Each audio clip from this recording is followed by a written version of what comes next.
Senhor presidente, a PEC número 6 de 2019, reforma da Previdência, tem hoje aqui nesse plenário a sua quinta e última sessão de discussão em primeiro turno. Depois ela volta à comissão, volta à CCJ para análise de emendas de plenário. Nesse período todo, desde que ela chegou nessa casa, presidente, realizamos dezenas e dezenas de debates na CCJ, em torno de 50 debates entre a Frente Parlamentar Mista, que são um dos coordenadores, e a própria CDH. Repito, debates ouvindo especialistas em previdência de todo o país, e alguns deles, reconheço, o governo participou. Apresentamos um relatório chamado Voto em Separado na CCJ. Nosso veredito foi demonstrando que a PEC nos moldes que lá chegou é inconstitucional. Apresentamos ainda 37 emendas com o objetivo de suprimir algumas crueldades que constavam no texto do projeto que veio da Câmara dos Deputados. O relatório foi lido. Agradeço aqui à senadora Simone Tebet, porque permitiu que eu lesse o relatório por em torno de 1 hora e 20 minutos. A maioria dos especialistas e especialistas que se manifestaram foram 90% contra essa reforma.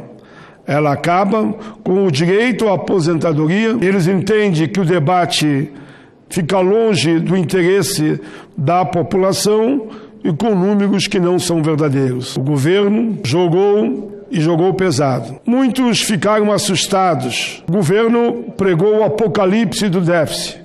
Se a reforma não sair, o Brasil vai quebrar. O economista Eduardo Facchignani, na sua obra Previdência, o debate desonesto, explica didaticamente, de uma forma simples, mostrando com números, gráficos, por A mais B, como o desmonte da Seguridade pode significar a destruição da vida e sonhos de milhões de brasileiros e vai impactar negativamente na economia brasileira, inclusive, como disse o próprio secretário da Previdência, Rogério Marinho, não distribuindo renda e não gerando um emprego. O professor Facchignani alertou ainda que, em função do seu caráter excludente, essa reforma vai acabar no Brasil com as garantias asseguradas no artigo 25 da Declaração Universal dos Direitos Humanos, dado que não mais haverá garantias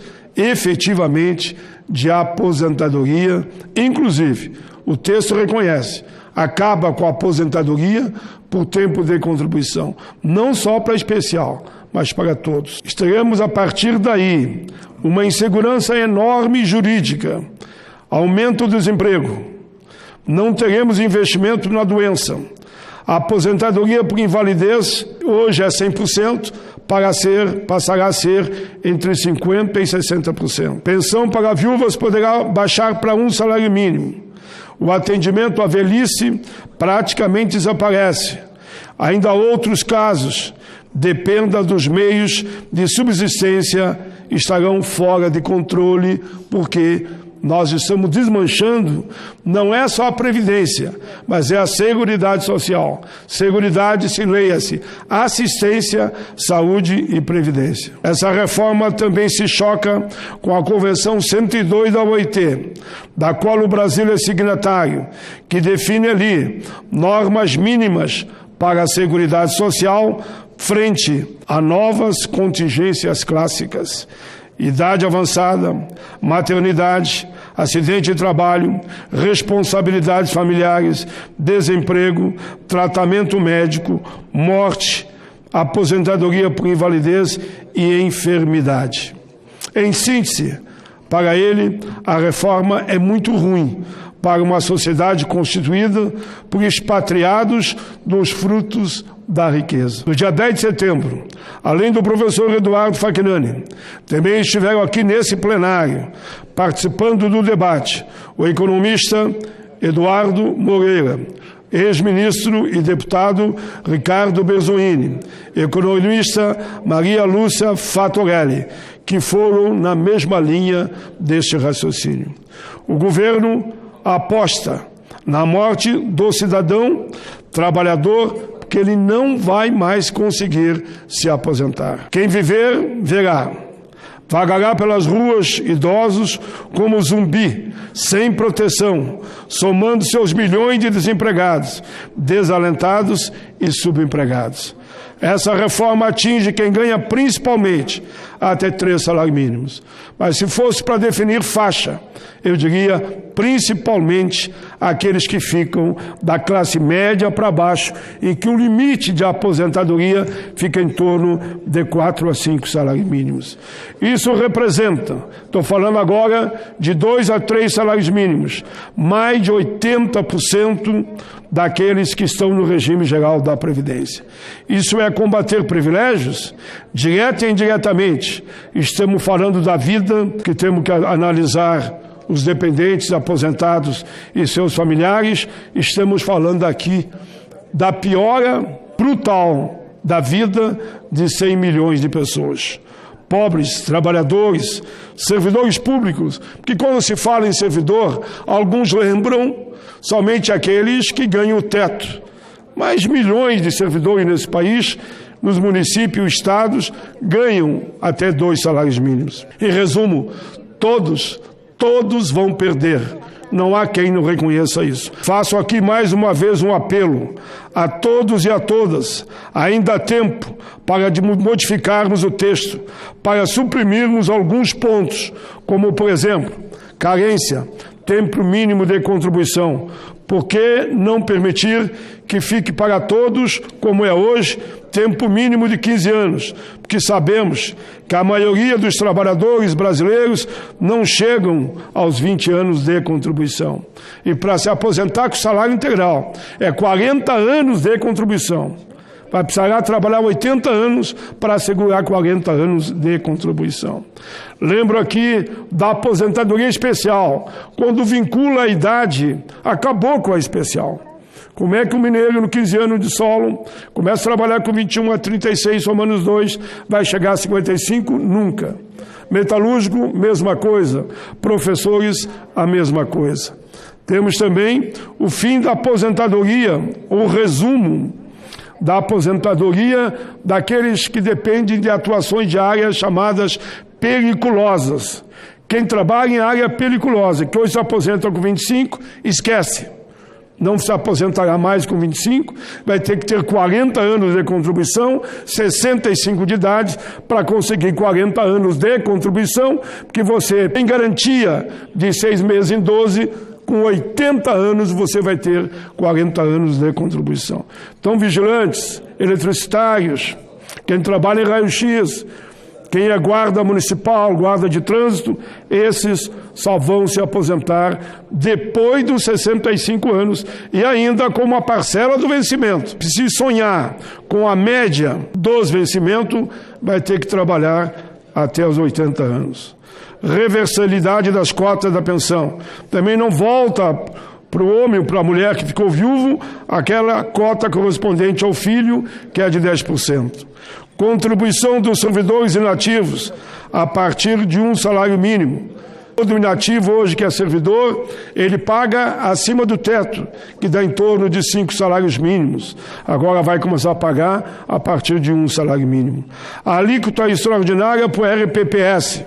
Quando houver déficit autorial, vai vir mais uma contribuição que pode abarcar metade do salário. Abono salarial.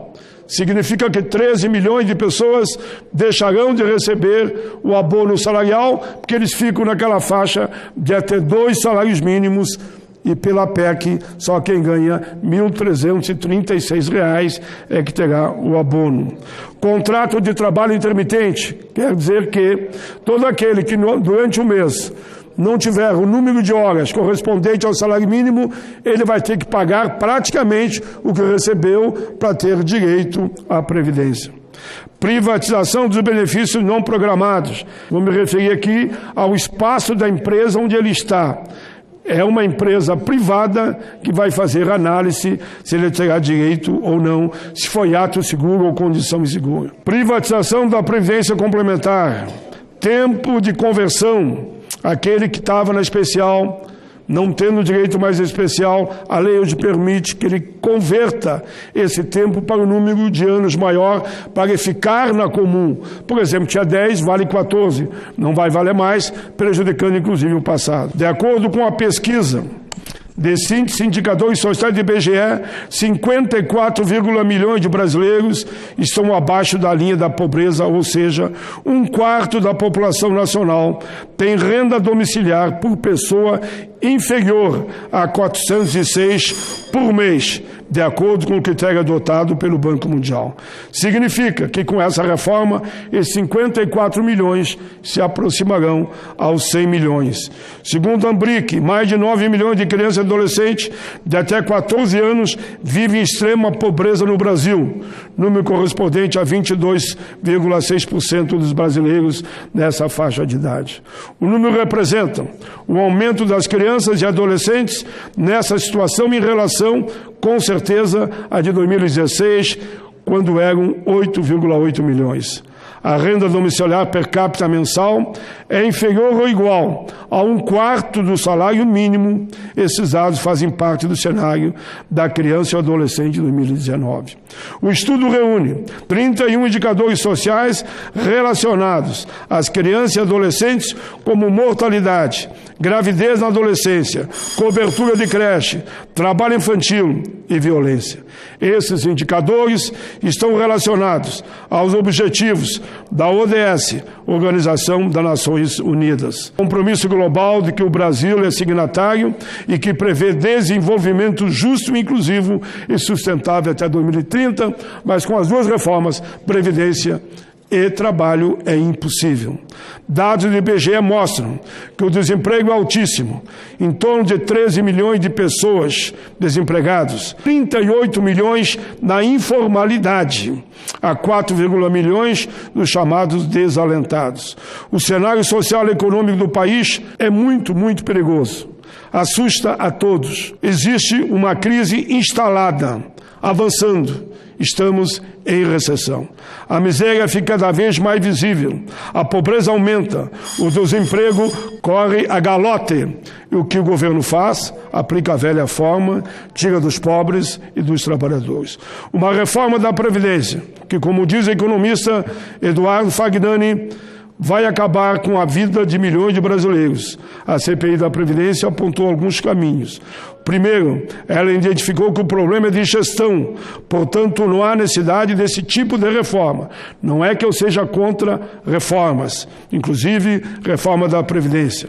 É preciso que o governo cobre dos sonegadores e devedores. Somente nos últimos 25 anos foram 6 trilhões em valores atualizados, se somarmos devedores e sonegadores. Somente a apropriação indébita, 30 bi por ano. Por que o governo não taxa as grandes fortunas?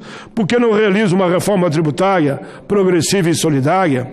Quem vai ganhar com essa reforma, podem ter certeza, é o setor financeiro e os bancos privados que vão se adonar ali na frente do sistema de previdência privado. Repito e aqui termino, os atingidos serão os mais vulneráveis, serão os miseráveis, os pobres, os servidores públicos e a classe média. Eles é que vão pagar a conta.